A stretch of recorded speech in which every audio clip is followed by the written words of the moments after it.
First National Bank of Blackwater.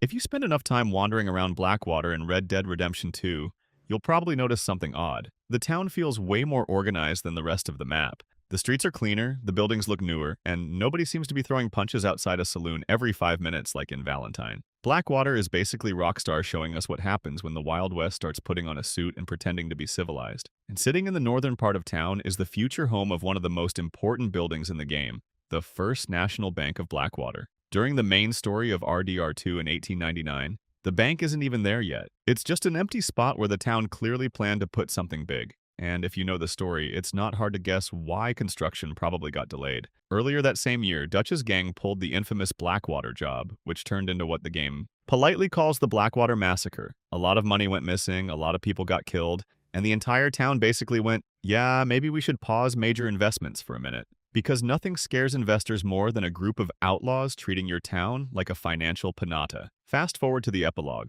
In 1907, and the situation looks very different. By this point, Blackwater has started growing into a proper city, and the First National Bank is finally standing. It's a 2-story building with a small lobby, offices upstairs for employees and the manager, and a vault room in the back where all the important money sits waiting for someone with a terrible life plan to try stealing it. Unfortunately for players, the bank is still under construction during this time, so you can't rob it, and you can't even poke around inside. Rockstar basically leaves it there like a giant locked door saying, come back later. And if you've played Red Dead Redemption, you know exactly why. Because in 1911, that bank becomes the stage for one of the most chaotic moments in the series. During the mission, Great Men Are Not Always Wise, Dutch van der Linde decides that robbing a heavily guarded bank in a growing government-controlled town is a fantastic idea, which if you've followed Dutch's plans up to this point, should already sound like a disaster. The robbery quickly turns into a full-blown shootout between Dutch's gang and the Bureau of Investigation, with John Marston forced to fight his way through the bank. What makes the First National Bank of Blackwater interesting isn't just the shootout, though. It represents something bigger happening in the world of Red Dead.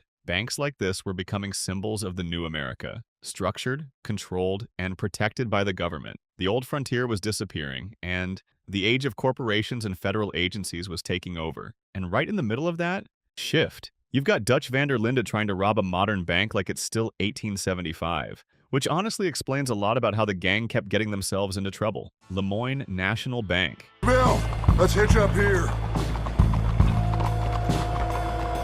Once you reach St. Denis in Red Dead Redemption 2, the game makes one thing very clear. This place is not the Wild West anymore. It's crowded, industrial, full of factories, police, trolley cars, and people who probably file taxes on time. Basically the exact opposite environment where a group of outlaws should be planning a robbery. And yet, naturally, that's exactly what Dutch's gang decides to do with the Lemoyne National Bank. This bank sits right in the middle of St. Denis between Frontier and Lamarck Street, and just a short distance from the St. Denis Police Department, which already sounds like a terrible place to commit a crime, but apparently the gang didn't open Google Maps before planning this job. The building itself is a big 2-story structure with a large decorated lobby, marble floors, tall ceilings, the kind of place designed to make customers feel like their money is safe. The vault sits deeper inside the building, though players can only actually access it during certain missions, or if you're the type of player who enjoys breaking the game with glitches. From a historical perspective, the Lemoyne National Bank fits perfectly into the era Rockstar is portraying. The bank is said to have been founded in 1848, which lines up with the period when southern states were expanding their banking systems to support growing trade, plantations, and urban centers. Cities like New Orleans, which St. Denis is clearly inspired by, became financial hubs, where banks handled massive amounts of regional wealth. In other words, this wasn't some small-town safe with a few gold bars. This was the kind of bank where robbing it meant you were officially declaring war on the entire system. And that's basically what happens. During the mission, Banking, the Old American Art, Dutch believes this robbery will finally give the gang enough money to escape the country and disappear somewhere tropical. Because if there's one thing Dutch always has, it's confidence in plans that immediately go wrong. The Lemoyne National Bank represents something important in the world of Red Dead, the rise of powerful financial institutions in major cities. These banks symbolized modern wealth, government oversight, and economic control. And unfortunately for Dutch's gang, those are exactly the kinds of places where outlaw plans tend to fall apart the fastest. Valentine Savings Bank. Bank in Valentine. I'm not sure this is quite the place. This next organization is also a bank, and it's in Valentine, a town where fistfights break out before breakfast, and half the population smells like whiskey and horse sweat. That brave little financial institution is the Valentine Savings Bank. You'll find it right in the center of town. Compared to the fancy banks in St. Denis, this place keeps things simple. One floor, a small lobby where the clerks sit behind their desks pretending everything is under control. And in the back sits the important part, the vault room and the office where the banker handles the town's money. According to the game's story, the bank started operating in 1861. That lines up nicely with real American history. Around that time, frontier towns started setting up local savings banks to support cattle markets, railroad expansion, and general trade. These weren't giant corporate institutions yet. Usually a handful of employees ran the whole place, and the vault mostly relied on thick steel and the hope that nobody with dynamite showed up, which unfortunately becomes a problem in Red Dead Redemption 2. During the mission, Sodom? Back to Gomorrah, the Vander Linde gang decides this quiet little bank needs an unexpected audit. Arthur Morgan rides into Valentine with Lenny Summers, Bill Williamson, and Karen Jones to pull off the robbery. The Valentine Savings Bank represents the classic frontier banking organization: small staff, simple security, and complete faith that the town around it won't cause trouble. Unfortunately for them, Valentine specializes in trouble. Boles Overland Stagecoach Company. Not much. Yeah, it ain't much, because it was a trap. Stage company. Before trains started dominating the country, another organization basically ran long-distance travel across the American frontier: stagecoach companies. And in Red Dead Redemption 2, one of the biggest names doing that job is the Boles Overland Stagecoach Company. Think of them as the Wild West version of public transport, except the ride comes with dust, armed guards, and a very real chance someone might try to rob you halfway down the road. Boles Overland operates across the southern United States, but the company mainly runs its routes through Lemoyne, with major stops in Rhodes and St. Denis. If you've ever used the fast travel stagecoaches in the game, chances are you've interacted with their service without even thinking about it. Walk up to the driver, pay the fare, and they'll take you straight to another town. Simple business model, people pay money, the coach moves, everyone hopefully arrives alive. Historically, this kind of organization mirrors real companies like Wells Fargo and Butterfield Overland Mail, which transported passengers, mail, and sometimes large amounts of money across huge distances during the 1800s. Stagecoaches didn't just move people, they carried payroll, bank transfers, and valuable cargo between towns, which also made them one of the most popular robbery targets in the entire frontier. And that pattern shows up perfectly in the game. Several robberies in Red Dead Redemption. 2 specifically target Boles Overland banking coaches, including companion activities with gang members. These wagons often carry money shipments moving between towns, which obviously catches the attention of a group of professional outlaws. Most of the time, the robberies go exactly how you'd expect. Arthur and the gang stop the coach, deal with the guards, and take the cash. In real life, companies transporting money regularly worked with marshals and armed escorts to deal with bandits, which means Boles Overland wasn't just a travel company. It also sat right in the middle of the ongoing war between outlaws and the law. And in the world of Red Dead, running a business that transports money across outlaw territory is basically asking for trouble. Davis Overland Dispatch Company, Transportation Company. Do you like an issue? If you spend enough time using stagecoaches in Red Dead Redemption 2, you'll start noticing something interesting. Not every coach belongs to the same company. Different organizations run different routes across the map, and one of the bigger transportation networks in the game goes by the name Davis Overland Despatch Company, usually shortened to DOD. This company handles stagecoach travel across large parts of the frontier, especially in New Austin and West Elizabeth. Their routes connect towns like Tumbleweed, Armadillo, Blackwater, Strawberry, and even McFarland's Ranch. So if someone in the desert needed to reach civilization, or just wanted to leave Armadillo as fast as possible, there's a good chance a Davis Overland coach handled that ride. As an organization, DOD represents the type of transportation companies that kept the American frontier connected before cars and widespread rail networks took over. In the 1800s, stagecoach companies worked like a mix between a bus service, a mail carrier, and sometimes even a moving bank vault. They transported passengers, letters, business packages, and occasionally large sums of money between settlements that sat hundreds of miles apart, which also explains why stagecoaches constantly attracted attention from outlaws. Inside the game, you can actually use the company's services the same way people would have in real life. Walk up to one of their stops, pay the fare, and the driver takes you across the region. Or if you meet a coach out on the road, you can simply ask the driver for a ride. It's basically the Wild West version of catching a bus. just with more horses and slightly worse suspension. What's interesting, though, is how the company's coaches appear all over the map, sometimes even in towns that technically belong to other stagecoach lines. You'll occasionally see Davis Overland coaches in places like Rhodes, Valentine, St. Denis, Ansburg, or Emerald Ranch, even though other companies supposedly run those routes. That little detail actually mirrors real transportation competition in the 1800s. Stagecoach companies constantly pushed into each other's territories, competing for passengers, contracts, and delivery routes. So while the gunslingers and outlaws grab most of the attention in Red Dead Redemption 2,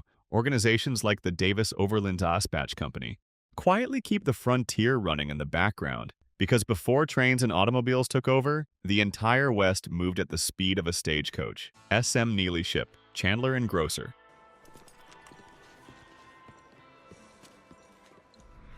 Now, most of you won't realize this while playing the game, but general stores were actually powerful little organizations on the frontier. Not corporations, not banks, but places that quietly kept entire towns running. And in Blackwater, one of those businesses goes by the long, slightly fancy name S.M. Neely, Ship, Chandler, and Grocer. Most of you would also know it as the Blackwater General Store. The shop stocks pretty much everything a growing town needs. Walk inside and you'll find food supplies, preserved goods, tobacco, liquor, grooming items, and all the everyday stuff people relied on in the late 1800s. If someone in Blackwater needed basic supplies, chances are they ended up here. But the name Ship Chandler actually hints at something interesting. Historically, ship chandlers were merchants who supplied ships with equipment, food, rope, and other necessities before long journeys. Cities connected to rivers or trade routes often had businesses like this to support shipping and transportation. And Blackwater fits that idea perfectly. The town sits along a major water route and acts as one of the most developed trade centers in the region. So, a store like S.M. Neely's would have played an important role in supplying travelers, merchants, and workers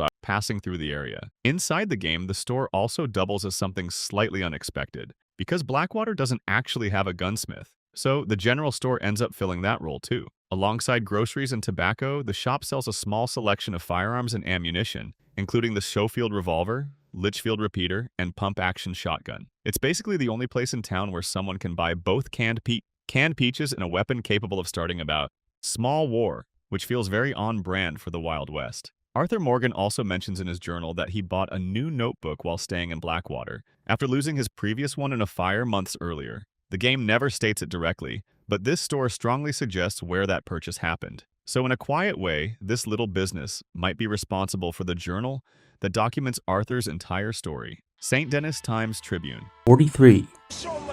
Do you like an issue?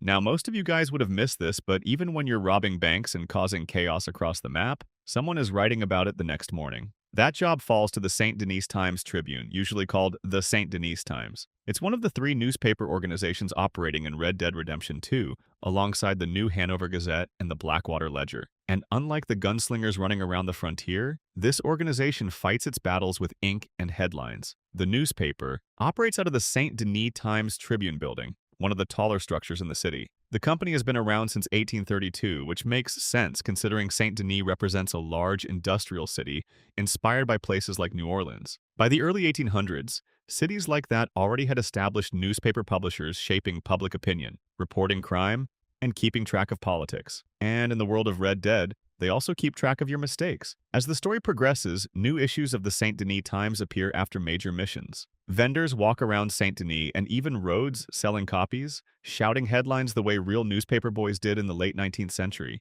Pick one up and you'll often see articles about events Arthur and the gang were involved in. Bank robberies, train disasters, shootouts. The paper covers it all. Sometimes the reports exaggerate things, sometimes they get details wrong, but the point is clear. Word spreads fast, which is actually very historically accurate. Newspapers were the main source of information across American cities in the 1800s, shaping how people understood crime, politics, and famous outlaws. Many legendary criminals became well known, precisely because newspapers turned their crimes into dramatic stories. The St. Denis Times also has a bit of internal drama. The paper belongs to Hector Fellows, a wealthy newspaper tycoon who openly dislikes Mayor Henri Lemieux. That rivalry reflects another real-world detail from the era. Newspaper owners often used their publications to attack political opponents or influence local power struggles. So the St. Denis Times doesn't just report the news, it also shapes it. Over the course of the game, multiple issues appear. gradually moving from issue number 43 all the way to number 56,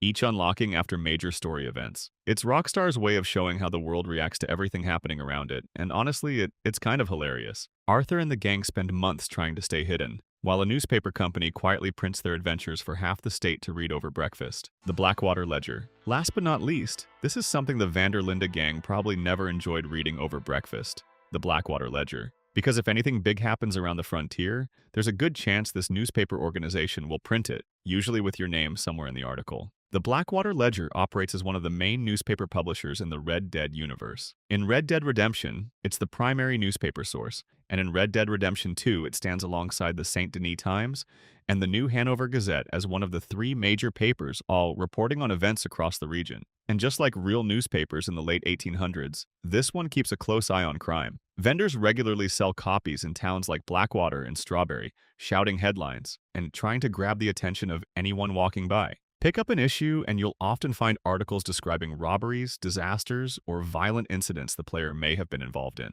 The organization runs its operations out of the Blackwater Ledger local news printing and publishing building, right in the city of Blackwater. The company belongs to newspaper owner A. H. McInlay, another example of the wealthy publishing figures who controlled large newspapers during that era. Historically, newspapers in the late 19th and early 20th centuries played a huge role in shaping public opinion. Powerful publishers often decided which stories received attention, which criminals became famous, and which political ideas gained support. In many frontier towns, newspapers didn't just report the news, they helped define the reputation of entire regions. The Blackwater Ledger follows that same idea inside the game's world. Unlike the St. Denis Times, which focuses on the big, industrial city, the Ledger mainly covers the growing towns out west. It publishes on a regular schedule, typically Mondays and Fridays, and vendors distribute the paper across nearby settlements. So even if Arthur and the gang manage to ride away from a robbery unnoticed, the story might still show up in print a few days later. Because in the Red Dead world,